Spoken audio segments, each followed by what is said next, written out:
Welcome to Monetizing Purpose, where we pursue purpose, earning a living, doing what we love.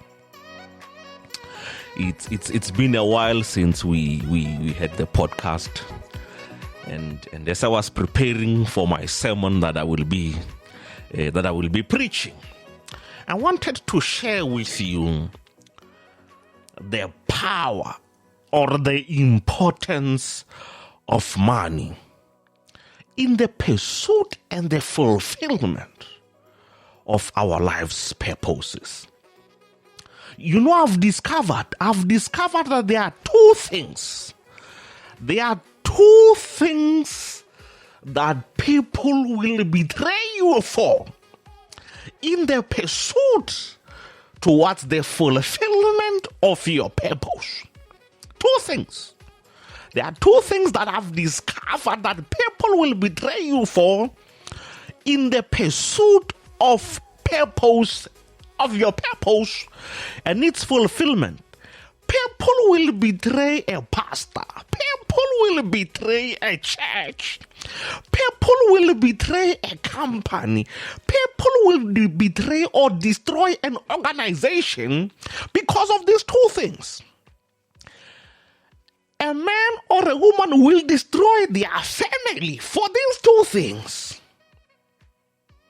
A young man hungry to work, hungry for God's work, will destroy the church and everyone who's following them because of these two things. A boss will destroy a company and the employees and the culture for these two things. Number one,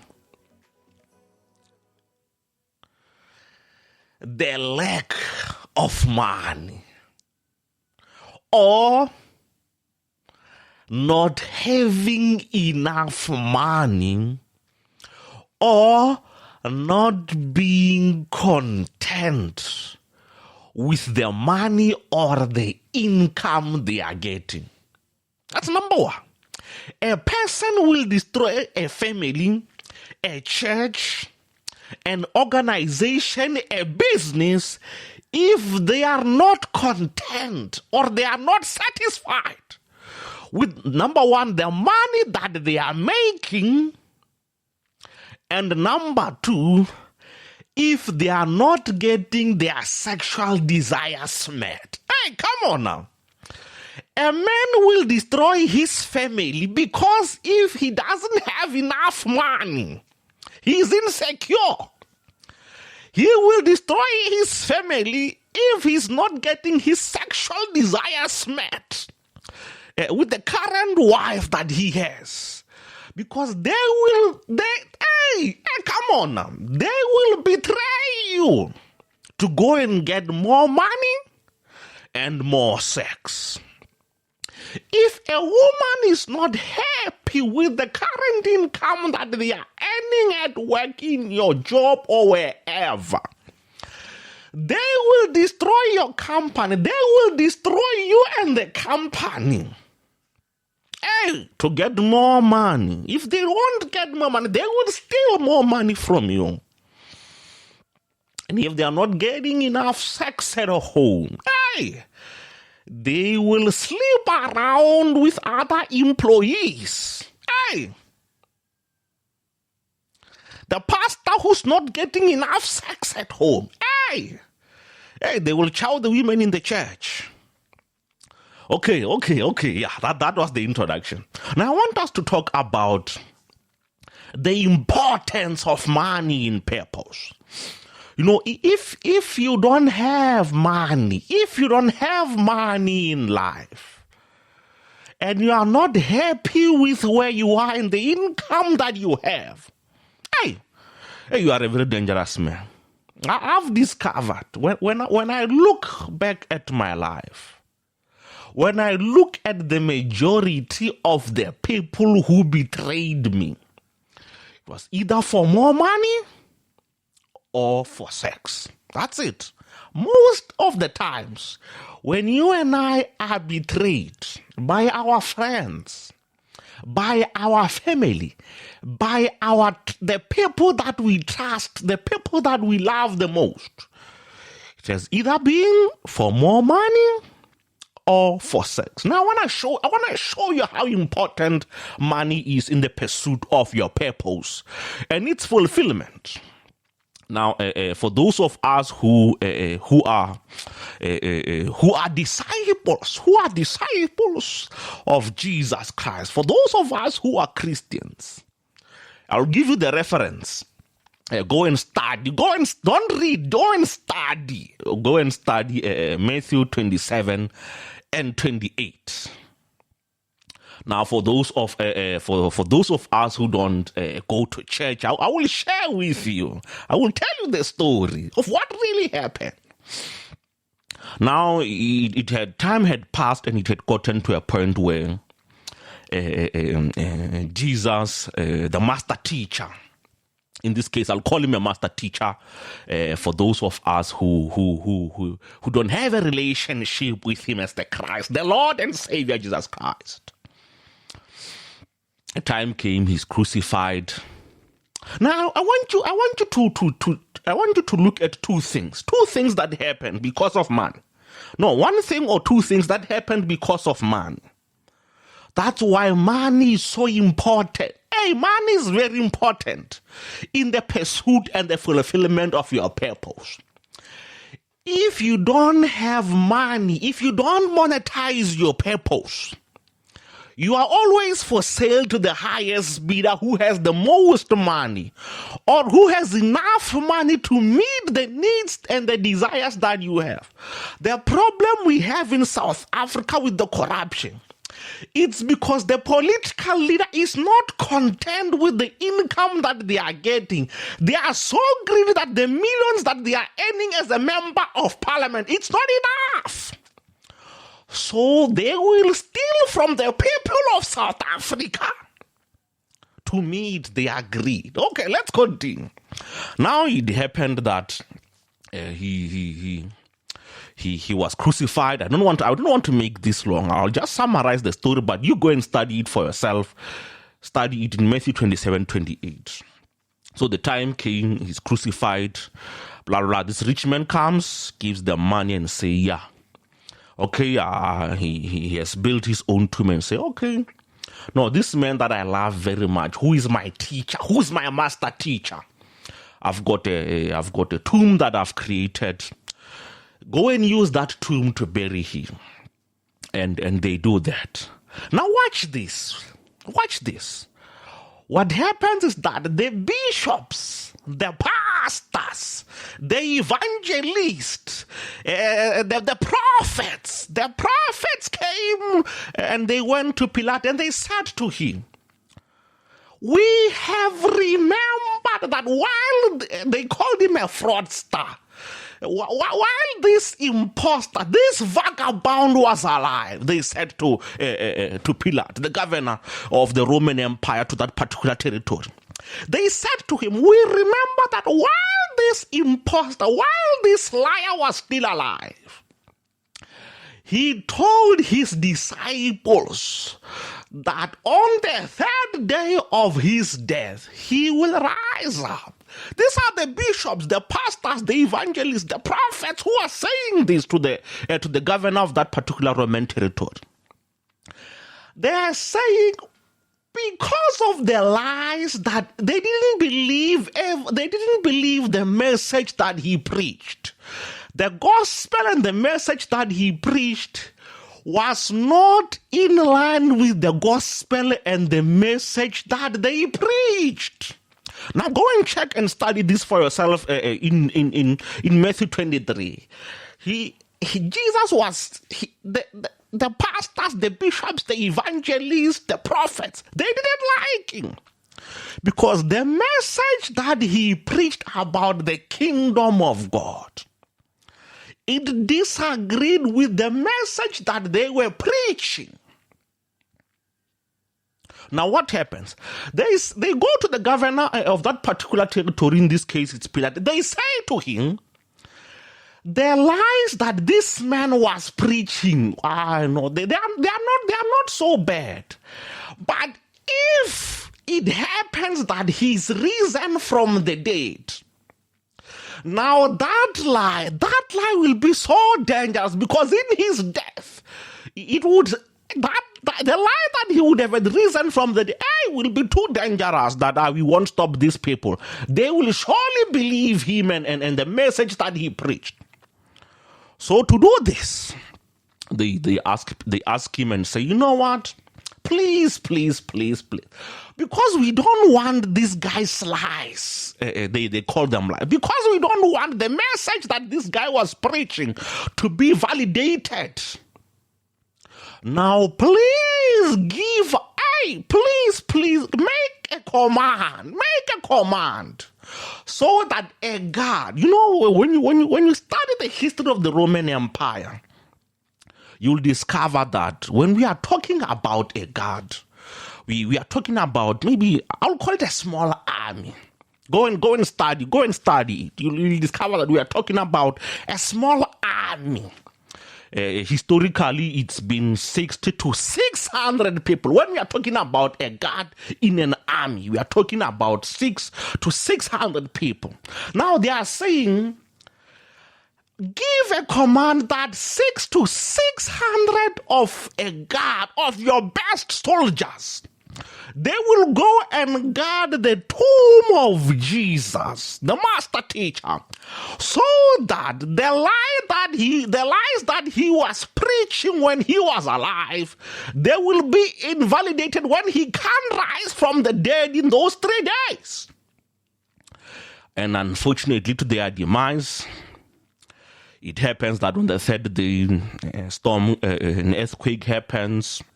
The guard that's there, that's watching the tomb, they see this, and they see an angel, and they are trembled. They tremble with fear. They see an angel.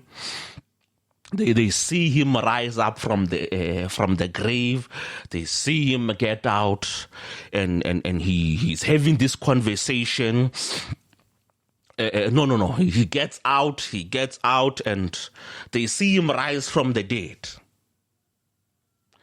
Now, what happens is that after they've seen him rise from the dead, remember this. In the army, or when you swear an oath in the army, or in this context, as a Roman soldier, when you swear your oath when you are going into the military in that time, there are 2 things you can't do. Number 1, you never abandon your post. And number 2, if you are given a prisoner, you don't lose a prisoner. If it happens that you lose a prisoner, you will be killed. And that's why when you study history, you'll discover that whenever someone was given charge, or they were guarding a prisoner, if it happens that that prisoner escapes, they would kill themselves. If you study throughout history, whether it's the samurai or wherever, the reason someone or a soldier killed themselves is if they failed their oath, or if they betrayed or violated the oath that they took to that particular leader or that particular government. Now, in this case with this guy, the oath that they made was that we will not lose our prisoner. And number 2, we will not abandon our post until the time of the completion of the term that we were given this post. Now, in this case, they asked for 3 days because he had said in his teachings that on the 3rd day, he would rise again. So it happens that happens, he rises again. And then the women come and they witness, they see an angel. The angel tells them that, no, he has risen. Go to this place. You'll find him in Galilee. Go and tell the disciples to go and meet him in Galilee. And at the same time, the soldiers say, hey, the people who came up with this assignment that we should come and guard the post, it was the pastors, the bishops, the prophets, the evangelists. It's those guys. Now let's go to them and let's give them a report of what just happened, what we just witnessed with an angel coming rolling down the stone, and the man that we had killed, the man that we had crucified and buried, he has just risen from the dead. They do that, they go and tell the report. Now check what happens. When they get there and they tell the bishops, the pastors, the prophets, the evangelists about this thing that just happened, they give these men who were guarding the tomb large sums of money. Hey! They give them large sums of money so that they will preach or they will tell a different story from what they just witnessed.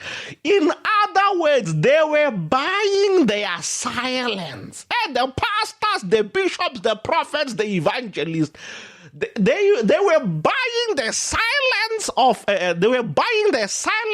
the witnesses of what just happened. In this case, it's the soldiers. Now, if it so happens that large sums of money can be used to silence an event such as this, who do you think you are with your purpose? Hey! If there's anything that can destroy you if you don't keep it in check, it's your hunger and your desire for more money. I've discovered that there are three things that people will always betray you. Today we are speaking about two, but in general, I've discovered that these three things. People will destroy you for power, money, and sex. It's three things. If there is anything that's very dangerous in life, it's power. The hunger for power, the desire for power, money, and sex. These three things are very dangerous. Now, in this context, we're talking about the two. It was money that was used to change the message or to change the report or the witness of what just happened. Now, in other words, my friends, if you don't monetize your purpose, if you don't get to a point where you are earning a living doing what you love, you will always be for sale. You will always be for sale because the person who has more money and they can offer you more money than you already have.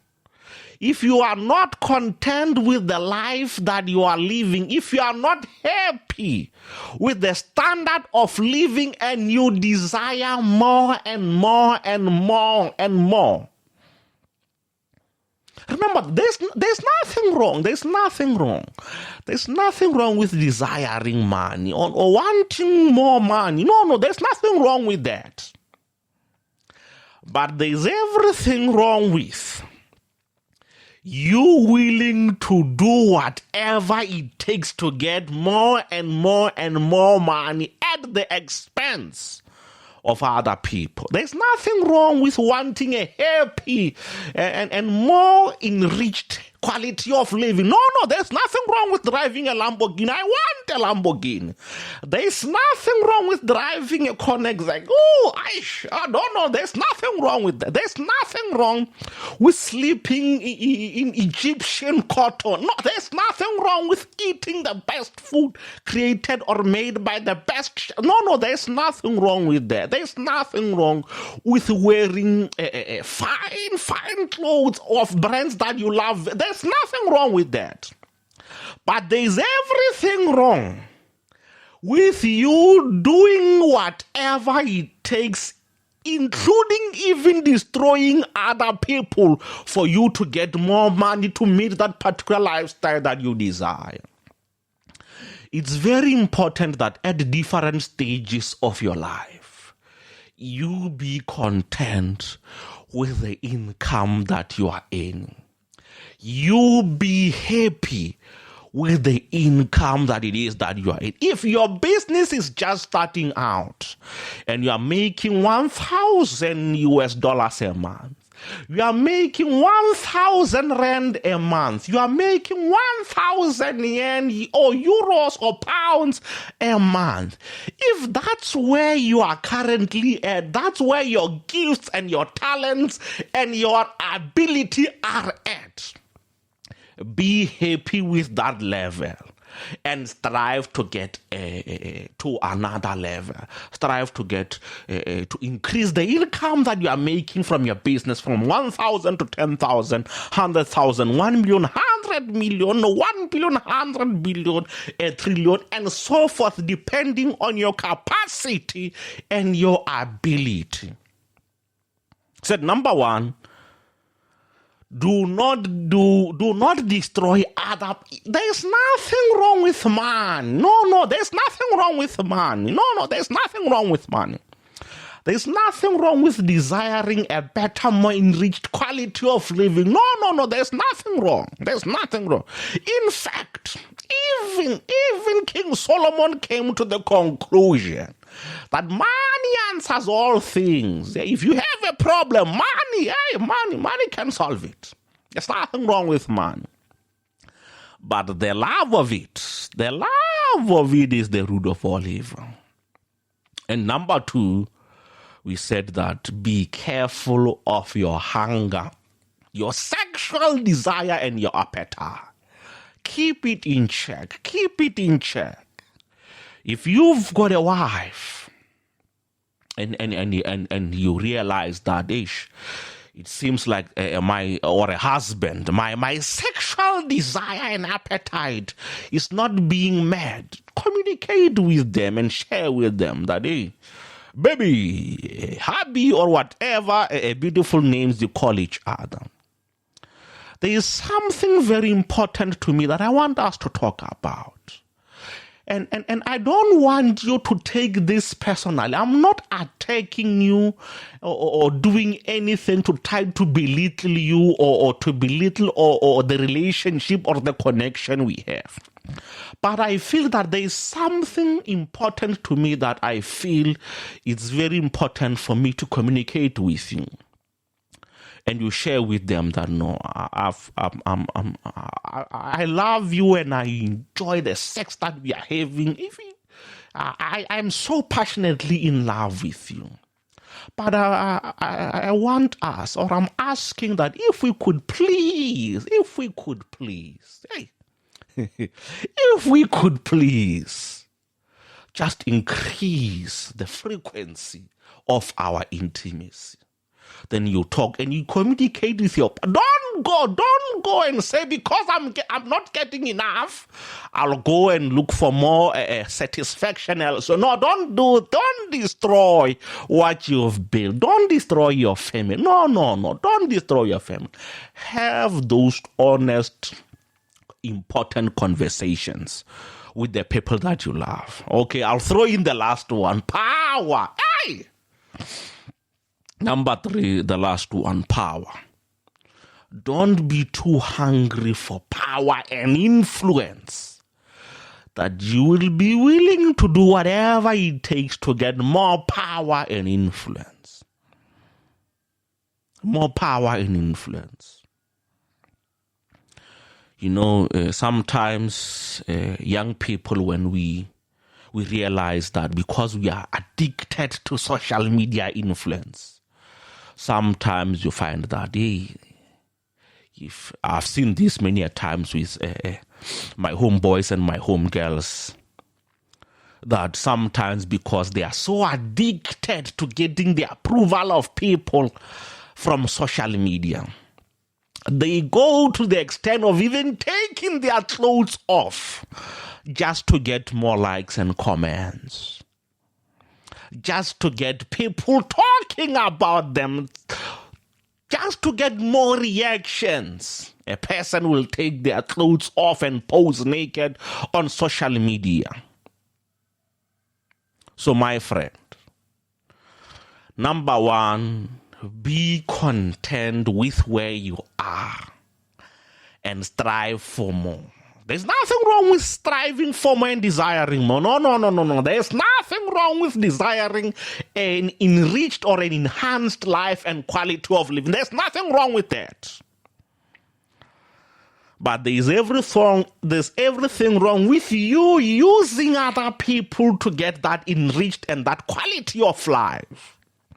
Number 2, have those honest and important conversations about your needs, whether they be sexual or in any nature. Have that honest and open conversation with the man or the woman or the people that you love, and share with them that my desires in this particular area, they are not being met. Can we please find a way to meet each other halfway, and let's just increase so that my desires in these areas are fulfilled.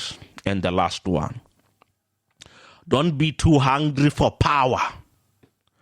Don't be too hungry for power that you will do whatever it takes to get influence.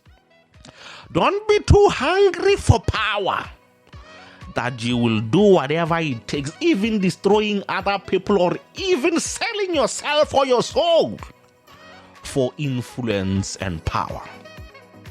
Thank you for tuning in, my friend. I'll see you next time.